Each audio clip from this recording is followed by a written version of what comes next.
So Justin, I understand that you have been a student here living on campus for the last 2 years, or a year and a half. Um, Justin, which cafeterias do you regularly visit?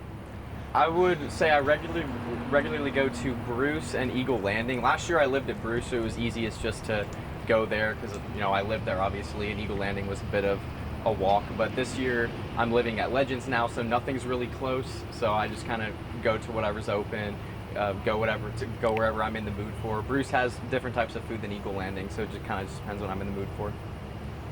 Would you say you had a favorite cafeteria? I would honestly say Bruce because they have pasta with like Alfredo sauce, marinara sauce. Their pizza I think is better than Eagle Landing's. So those are my top two. So I would put Bruce just a little bit over Eagle Landing.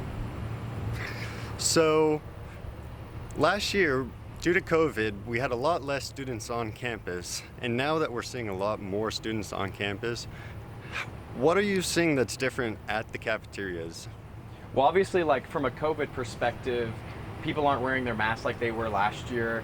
It seems like Eagle Landing is a bit less busy than a year ago because last year it had just opened, so all of us new freshmen saw a new cafeteria and thought it was a great opportunity to go and try it, and just kind of ate at that cafeteria pretty much the whole year. But this year it seems like now that everybody's just kind of used to it being open, that it's just kind of an afterthought, and everybody just kind of seems to be doing what I'm doing and just going wherever's open, going wherever's closest.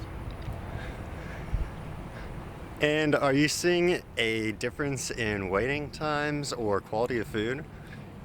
Not in quality of food. I don't see a difference in quality of food, but I think there's a difference in the lines depending on what time you go. Because like if you go to Bruce at like noon, at like peak lunchtime, it's going to be absolutely packed. And then if you go in the afternoon, like when they're about to close around like 4:30, there's like no one there. So it just kind of depends on what time you go. Eagle Landing for me at least seems to always be busy, especially around like dinner time, like between 5:30 and 6:30. It seems like the lines seem to be like at their longest, definitely. But I'd say it depends on what time you go.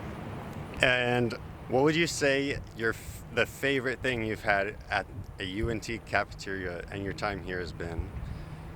I'd say it's a tie between two. I'd say the best two things I've had are either the Bruce pasta with like their marinara sauce and their Alfredo sauce is to die for, or the tacos from Eagle Landing. They have that Mexican restaurant, like as you first walk in, I can't remember the name of it, but they have tacos there that are just to die for. So a tie between those two.